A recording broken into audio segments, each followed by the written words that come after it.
Saya juga mungkin dari sesi bisnis saya juga ceritakan, saya juga pedagang nasi kuning Rp3.000. Nah,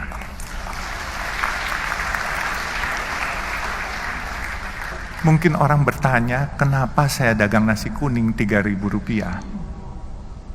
Tadi Pak Kemal nanya, kenapa nggak kasih gratis? Saya beli nasi kuning 10.000, saya jual 3.000. Secara matematika, orang bilang rugi, saya bilang untung. Gitu. Nanti saya ceritain kenapa untungnya. Saya harus ceritakan juga, tadi bicara dengan Pak Kemal. Kok nggak dikasih gratis saja? Kalau saya kasih gratis, saya memonopoli sedekah itu dan saya memonopoli pahala itu. Tapi kalau saya jual 3.000, saudara-saudara kita yang biasa makan 10.000, dia bisa makan 3.000, dia bisa sedekah buat orang lain yang di bawah dia 3.000 juga, dia mesti save 4.000. Jadi bukan bisnis aja yang nggak boleh dimonopoli, sedekah juga nggak boleh monopoli, pahala juga nggak boleh dimonopoli. Nah, saya tekankan, siapapun yang ingin ikut program nasi kuning saya, kemarin siang baru dibuka di Kelurahan Menteng, Jalan Anyar, bekerja sama dengan SMP negeri setempat. Itu nasi kuning, tapi dia seminggu sekali. Saya biasa buka Senin sampai Jumat, kita udah ada 12 outlet. Saya ada di Semarang, di depan markas Tentara Kesatriaan, di Bandung di depan markas Yonsipur, sama di Jalan Banten, situ ada 2. Terus kita ada di Cimanggis, Karawang, dan Jakarta. Jakarta cukup banyak kita. Di kantor Sunter, di Masjid Baba Alun di daerah Warakas, Papango. Nah, itu nasi kuning, program nasi kuningnya kita harus beli dari warung setempat. Saya bilang, nggak boleh kita masak sendiri, catering sendiri. Selama masih ada warung setempat, kita harus beli dari warung setempat. Ada 5 warung, kita gilir. Hari Senin warung pertama, Selasa warung kedua, dan seterusnya. Mereka tanya, kenapa? Saya bilang, kita mau sedekah. Mereka mau cari nafkah, warung-warung kecil setempat. Kita mau mencari pahala, cari barokah. Mereka mau cari uang buat anak-anaknya sekolah. Kalau mereka jual 10.000, kita di sampingnya jual 3.000. Yang dapat bukan barokah dari mereka, sumpah serapah. Karena mereka tidak bisa bersaing dengan kita. Jadi saya bilang, selain kita membantu kaum duafa, kita harus berdayakan warung setempat, bukan kita matikan. Supaya berkahnya itu kebagian semua. Kaum duafanya kebagian, warung UMKM-nya kebagian. Supaya semua barokah, everybody happy, kitanya pun juga happy. Nah, sekarang ini memang sudah mulai banyak. Dan saya menantang juga, kalau ada teman-teman atau adik-adik atau keluarganya, adik-adik yang mau buka warung nasi kuning, ini khusus buat kaum duafa dan fakir miskin. Ini bentuk rasa terima kasih saya. Saya rela subsidiin setiap hari. Bukan mau ria atau sok-sokan, bukan. Tapi saya berterima kasih kepada Allah atas rezeki yang diberikan. Saya dari pedagang asongan, anak jalanan, sampai saya jadi hari ini. Saya pasti ini ada rahasia Allah yang dititipkan kepada saya, dan rezeki orang banyak dititipkan pada saya. Ini bukan saya punya. Saya bersyukur itu 6 Februari 2018 warung itu saya buka. Saya cuman kasih 100 juta, warung itu sudah 2 tahun. Dan duitnya malah surplus. Sedekah saya mau lebih pun, saya rencananya 1.000 porsi per hari. Subsidinya itu kalau 10.000 saya jual 3.000, subsidi 7.000, berarti 7 juta satu hari. Untuk 250 hari kerja, saya siapkan 1.750.000.000 untuk mensubsidi. Tetapi uang itu tidak pernah terpakai. Inilah yang dikatakan waktu itu oleh guru saya dan ayah angkat saya juga, yaitu almarhum Buya Hamka. Fastabikul khairat, kalau kamu mau berbuat kebaikan di jalan Allah, pasti Allah cariin duitnya. Padahal saya mau keluar duit sendiri. tapi dicariin duitnya. Nah sekarang ini warungnya udah ada 12, di Banjarmasin juga ada, dan warung itu memang kita khususkan buat kaum duafa dan fakir miskin, dan kita beli dari warung setempat, dan tidak boleh dibungkus bawa pulang, harus makan di tempat. Karena apa? Kita sadar masyarakat kita masyarakat yang kreatif dan pinter. Kalau dibungkus ntar dijual 6.000, mereka cari untung di situ. Jadi harus makan di tempat. Jadi nggak boleh dibungkus dibawa pulang. Kecuali makanan ini tidak habis, kami bungkus, kami bagiin ke lampu merah, kasih gratis, nggak dijual. Jadi mungkin nasi kuning sudah, bisnis sudah, dan saya tantang siapa yang mau buka nasi kuning, ayo, yang mau ikut gabung di perusahaan, ayo, ya kan. Sekarang perusahaan ini jujur saya juga kaget-kaget. Dulu mimpi punya pegang uang 22 juta aja kayaknya susah setengah mati. Tahu-tahu proyek dikasih 22,5 triliun dari pemerintah. Ini satu kepercayaan yang luar biasa.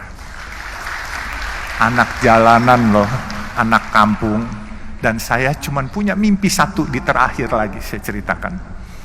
Mimpi saya baru terrealisasi 3. Mimpi saya adalah membangun tempat ibadah buat umat Islam, kebenaran agama Islam, membangun masjid atau musola sampai 1.000 biji. Ya. Saya baru 3. Maaf, saya bikin masjid yang oriental look, bentuknya Chinese look. Itu bukan apa-apa. Saya ingin menyebarkan syiar berdakwah. Kebenaran saya keturunan Tionghoa, jadi saya ingin mencoba menyebarkan syiar kepada teman-teman Tionghoa, kebaikan dari agama Islam apa, supaya mereka tidak jauh, sehingga saya bikin bentuknya seperti yang ada di negara Tiongkok. Makanya saya bikin pertama di masjid di Warakas Papango, itu masjid Baba Alun pertama. Yang kedua yang unik, saya lagi letakkan batu pertama, tahu-tahu di belakang saya ada yang bersuara waktu itu hari Sabtu. Saya nyumbang boleh nggak? Saya bilang boleh. Nyumbang apa aja? Dia tanya. Saya bilang mau semen, batu, genteng, kirim aja, saya bilang. Terus nyaut lagi. Saya bilang ngeyel banget nih orang. Kalau gue bukan agama Islam boleh nggak? Saya bilang boleh aja, nggak punya agama juga boleh. Terus ngeyel lagi nyaut. Kalau gitu gue sumbang semuanya deh. Saya lihat ke belakang. Oh rupanya pemilik Artagraha Group, Pak Tommy Winata. Akhirnya beliau sumbang satu masjid di depan pintu Ancol Karnaval. Beliau agama Buddha. Luar biasa kebinekaan ini. Jadi disumbanglah satu itu. Saya bilang silakan pakai nama AGP. Enggak, dia bilang pakai Baba Alun AGP, Artagraha Peduli. Jadi masjid kedua. Masjid ketiga saya bikin hampir jadi di depan gerbang tol Depok Antasari, Desari. Kebenaran jalan tol Desari pun kami punya. Jadi jalan tol yang dimiliki Citra Marga adalah jalan tol dalam kota, bekerja sama dengan Jasa Marga. Depok Antasari kita bekerja sama dengan Wijaya Karya. Terus kita di Surabaya dari airport ke Waru. Kemudian di Bandung kita dari Soreang Pasir Koja, nantinya North South Link yang menembus ke Pasopati. Terus kita juga Cisumdau, Cilenyi, Sumedang, Dawan yang ke Bandara Kertajati. Dan di Bogor kita ada 40% dengan Jasa Marga kalau dari Sentul ke Bogor. Jadi alhamdulillah kegiatan tol ini cukup menarik dan cukup kita bisa mengikuti program Bapak Presiden menggalakkan infrastruktur. Jadi sekali lagi inilah anak jalanan, pedagang asongan, tapi karena Allah mau apapun kun fayakun, bisa jadi apa saja. Seperti tadi dikatakan Bapak yang bicara tadi bahwa jangan sombong. Itu penting. Bukan hanya jangan sombong. Harus selalu merasa iba atas kekurangan dan kebutuhan orang lain yang belum tercukupi. Insya Allah rezeki itu datang bagaikan tsunami. Benar-benar, ini saya sudah alami sendiri. Saya alhamdulillah, buat saya dulu megang proyek atau megang duit 22 juta nggak bisa. Sekarang kalau dikasih proyek 22,5 triliun tidak akan merubah lifestyle saya. Saya tetap berpenampilan ke kantor pakai celana jeans. Berhubung ini di tempat terhormat saya pakai celana jeans hitam, Pak, maaf ya Pak, biasanya warna biru gitu. Jadi saya tetap juga ini pakaian agak bagusan dikit Pak, kalau enggak pakaian saya agak compang-camping Pak, jadi maaf nih Pak. Jadi nggak boleh sombong, itu kunci paling sukses. Karena apa? Kalau kita nggak sombong, kita selalu mau tahu dan bertanya. Saya belajarnya ini dari supir dan dari marketing rokok. Waktu saya umur 17, tetangga saya itu agen rokok. Jadi saya suka duduk ngobrol sama supirnya, sama marketingnya. Saya selalu tanya. Kalau nggak sombong pasti kita mau bertanya. Kalau sombong, misalnya orang ngomong apa, kita sok bisa, padahal kita nggak ngerti apanya. Itu kita harus tanya. Nggak usah malu-malu, tanya apaan sih. Ini menambah wawasan kita. Nah, setelah menambah wawasan kita, insya Allah kita jadi pinter. Saya sekolah tidak lulus kayak adik-adik wisudawan sekarang. Saya sekolah cuman sampai SMA, lulus, terus saya di Fakultas Kedokteran pernah, di Fakultas Hukum pernah, cuman tingkat 1, tingkat 2 saja. Tetapi ya, saya bisa jadi hari ini, masa kalian yang sudah sarjana nggak bisa lebih dari saya? Gengsi dong. Jadi mungkin karena waktunya terbatas, nanti kita sesi tersendiri. Kalau ini hubungi saya aja. Kalau mau buka nasi kuning, kalau mau bergabung ke saya, nggak usah melalui staf saya. Hubungi nomor telepon saya, silakan kalau mau dicatat. 081 381 559955. Jadi langsung ke saya, dan saya akan salurkan kepada rekan-rekan kerja saya untuk segera diproses.